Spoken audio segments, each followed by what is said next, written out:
Okay, welcome to class 26. In this video, we're mostly going to be talking about gaslighting, but we will also talk about other tactics used by bad faith actors, including harassment and trolling and sea lioning. Class 27 will further expand our discussion of the tactics of bad faith actors, bringing in doubt, propaganda, and bullshit. But for today, we're talking mostly about gaslighting. And that was the topic of the reading that was by Kate Abramson.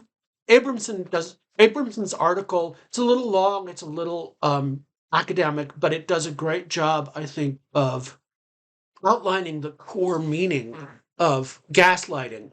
Gaslighting is a word that gets used in a lot of different ways in casual contexts. But I think underlying all of it is a core meaning that is very important to be aware of, and it's tied to its historical meaning. So, in casual conversation, someone might say, "Stop gaslighting me," just anytime you tell them something that they don't think is true. But the word does have a more specific origin. It comes from the 1944 movie Gaslight with Ingrid Bergman. It was originally a play where a man deliberately drives his wife insane so that he can get the jewels hidden in her attic. And I've got a YouTube link for a clip here. I'll be sure that's also on the main course page because it's a fun movie, especially if you like old movies. It's from the 1940s. It's got a very 40s feel to it. Um, so uh, ever since then, gaslighting has come to refer to, in general, a kind of psychological manipulation where you try to get someone to question their own perceptions and their own sanity. Um, so it was a movie, and the word as a verb, though, wasn't used very much for a long time after the movie. Starting, though, in the 1980s, a group of psychotherapists picked up on the word and started using it as a technical term for something in mostly, actually, I think, Freudian psychotherapy to refer to a process that was done unconsciously by people who didn't really have a purpose in mind um, and were actually engaged in something they call projective identification. So the idea in therapy was that your patient might be insecure about something about themselves, and then they project that onto someone else. They think someone else has that problem, and then they unconsciously start manipulating that person. Um, that's a very narrow, very specific meaning that really only works in a specific context. The term really began to take off in the late 2010s. Um, and when it did that, it returned to something like the meaning, its original meaning, something like what happened in the movie, to refer to a process of manipulating someone slowly over time so that they begin to question their own perceptions of reality and their own sanity. And that core term from that core meaning, basically drawn metaphorically out of what happens in the movie, I think is the important one to be aware of, because that is the tactic that is used consciously or unconsciously by abusive and manipulative individuals. And so it plays a major role in, well, bad faith interactions. Okay, so this is Abramson talking about her summary of the core meaning. Very roughly, the phenomenon that has come to be picked out with this, very roughly, the phenomenon that's come to be picked out with that term is a form of emotional manipulation in which the gaslighter tries, consciously or not, to induce someone to induce in someone the sense that her reactions, perceptions, memories, and or beliefs are not just mistaken, but utterly without grounds. paradigmatically so unfounded as to qualify as crazy. And so Abramson's picking up here on the possibility that gaslighting could be done unconsciously, although in the movie and in a lot of core situations, it's done consciously. I think the idea of unconscious gaslighting is imported from the psychotherapist meaning. Uh, Abramson also spends a lot of time kind of digging into what it means for someone to be engaged in these processes, either unconsciously or consciously, and they're going to be ambiguous cases. In any case, returning to the passage, gaslighting is, even at this level, quite unlike merely dismissing someone, for dismissal simply fails to take another seriously as an interlocutor, whereas gaslighting is aimed at getting another person not to take herself seriously as an interlocutor.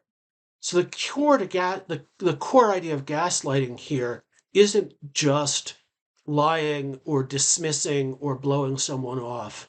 It is actually trying to get at someone's core sense of identity, their perception of their place in the world, and disrupt it. And in that sense, Abramson emphasizes that this is a particularly nasty and evil tactic. Abramson emphasizes that there's a connection between gaslighting and sexism, but the two aren't aren't exactly the same. And gaslighting is not just a phenomenon of the patriarchy. Um, so these are the points that Abramson makes. Women are more frequently the targets of gaslighting than men. Men more frequently engage in gaslighting. Women get gaslighted when they attempt to protest against discriminatory conduct. Gaslighting can exploit the internalization of sexist norms. It can reinforce sexist norms, and it is specifically used for the purpose of reinforcing sexist norms. So I guess some things to think about here. When you read the article, you'll see a lot of the cases that Abramson is focused on involve situations where someone, for instance, reports sexual harassment and the workplace gathers round to gaslight them into thinking that the harassment that happened didn't really happen. And so because this kind of case is very paradigmatic in her mind, there's obviously she associates it closely with sexism. And I mean, she's right. There is a close connection here, um, for all the reasons she lists. I think underlying all of this, though, is the idea that gaslighting depends on two factors: a power imbalance and intimate relationships. So the link to sexist and misogynist behaviors right there in the original movie, where there is a power dynamic in an intimate relationship. And Ingrid Bergman, Paula, is on the lower end of that and gets her sense of self disrupted by someone acting consciously and selfishly and in bad faith. Um, there are, however, more situations in the world that uh, involve this combination of intimacy and power imbalance besides gender relations and romantic relations. Um, and so, actually, in the in-person version of the class, I ask people to brainstorm, and I've gotten some great examples of this. Um, I think you just need to think about other situations where you've got power imbalance and sort of control over someone's immediate environment. And actually, a lot of workplace relationships are like this. So Abramson talks about relationships between men and women in marriage and in the workplace. Um, you can expand beyond that by thinking about other kinds of marriages and also other kinds of workplace relationships where you have a boss and an employee, and the boss is working closely with the employee, can manipulate and gaslight. Okay. Um, One of the things that Abramson does that I really appreciate is attempt to understand the psychology of extreme cases of gaslighting. And this is, she's again thinking about um, dominant men in relationships and workplace situations, but the psychology applies more broadly to certain kind of dominant figures. Um, Parents can gaslight children. That's another one. Um, so, in the extreme cases, there's also extreme psychological motivations, and these can be the gaslighter can be aware of these or not. This is what Abramson says. The central desire or aim of the gaslighter, put it sharply, is to destroy even the possibility of disagreement. They're undermining you on this very fundamental level because the idea that you could object to their worldview is offensive.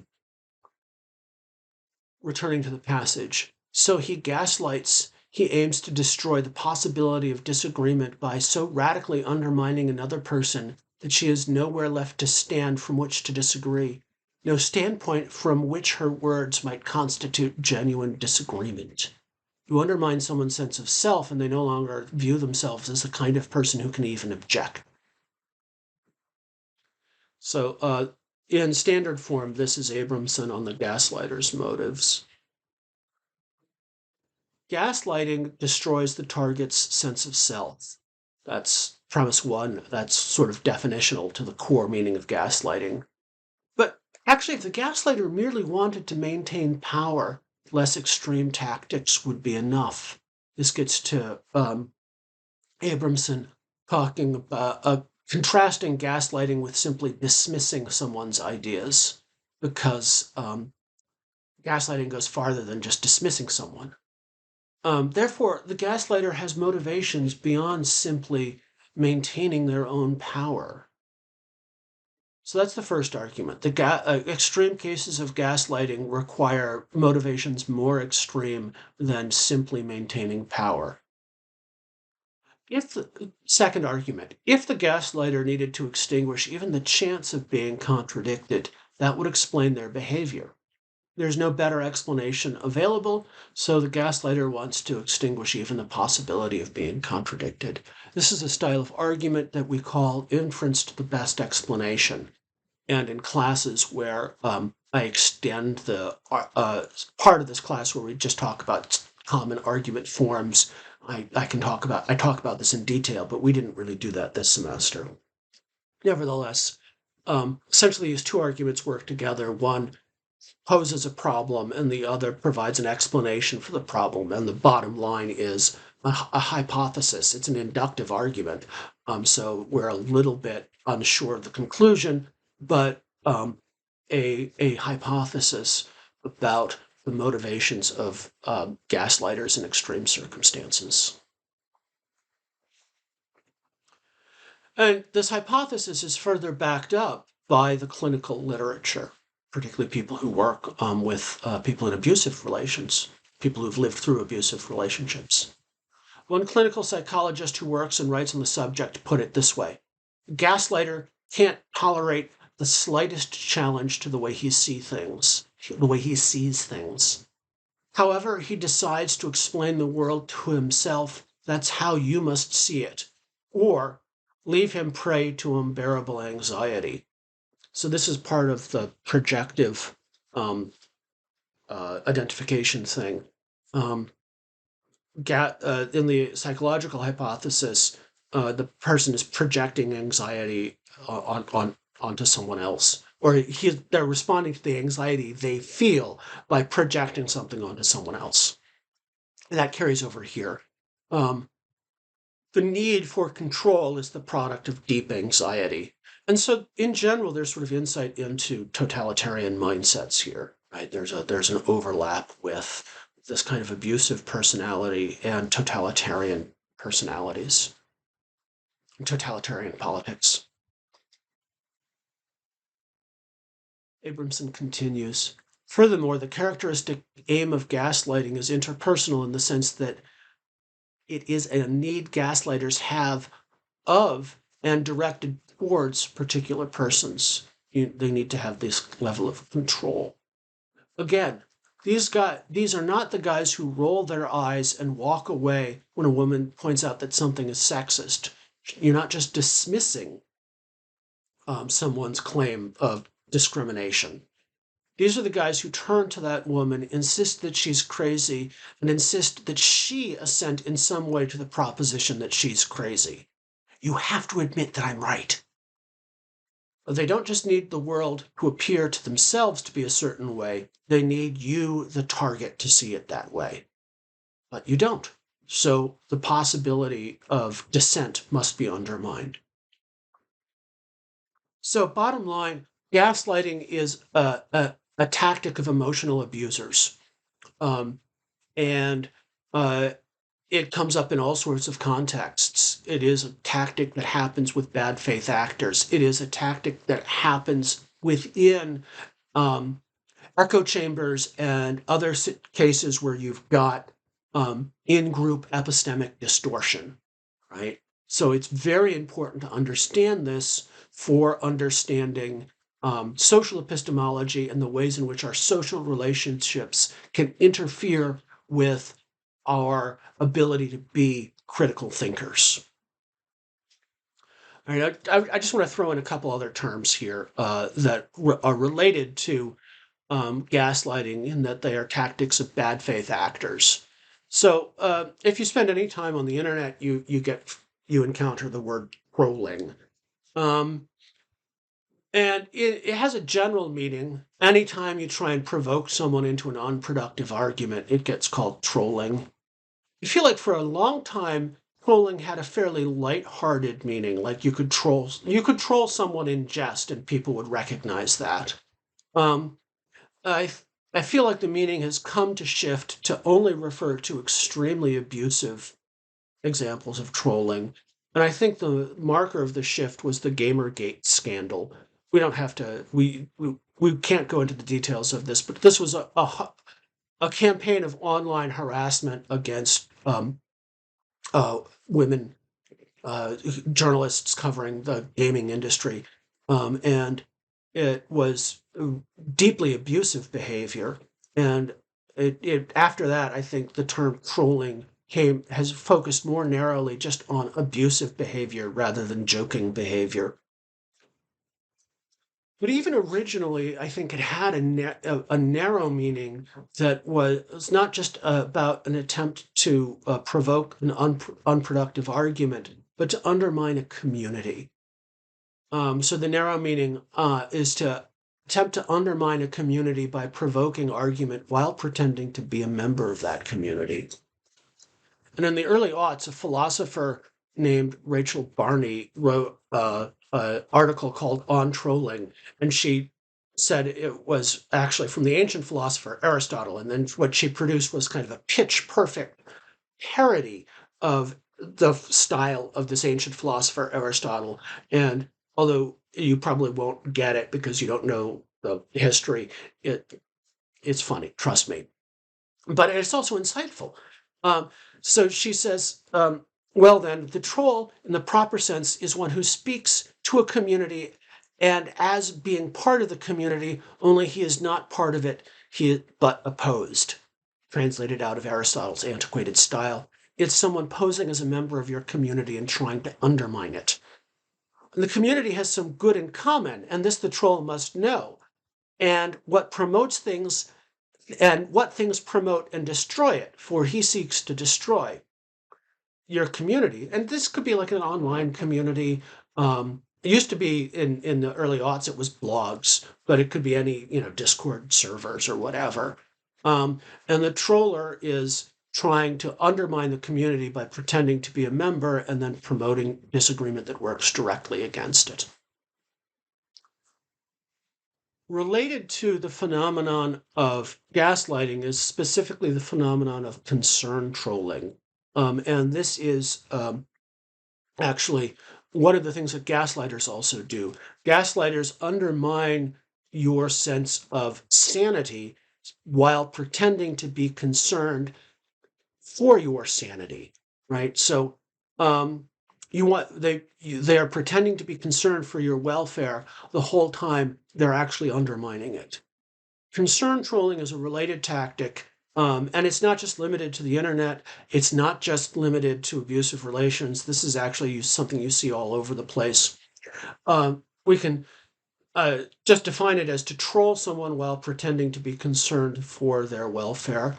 There's a huge genre of op-eds, newspaper editorials that are devoted to apparently giving advice to a group, say liberals, out of concern for their welfare or their political project. That where the person writing the article is just interested in either provoking a fight or undermining somehow the people he's pretending to care about. In general, pretending to care about someone while actually abusing them is an important tactic to be aware of from bad faith actors. All right. Sea lioning, last up. It's a specific kind of harassment.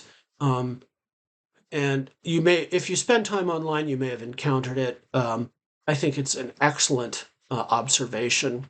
So sea lioning is to harass someone while pretending to want to engage in good faith reasoning, and it comes from this old cartoon, Wonder Mark by David Malky. This is the original cartoon. He's got a funny style, right? He uses these old-fashioned looking drawings, but he just imagines a conversation, and this is a parallel to like what you might see online. So the woman says, "I don't mind most marine mammals, but sea lions? I could do without sea lions." Don't say that out loud. And then the sea lion appears, as if by magic. "Pardon me, but I can't help but overhear." Now you've done it. "I would like to have a civil conversation about your statement. Would you mind showing me any evidence of any negative thing a sea lion has done to you?" The woman says, "Go away." "There's no need to raise your voice. I'm right here. I'm just curious if you have any sources to back up your opinions." And so now they're out of the train they were in, and now they're in their own house. The woman says, "You're in my house.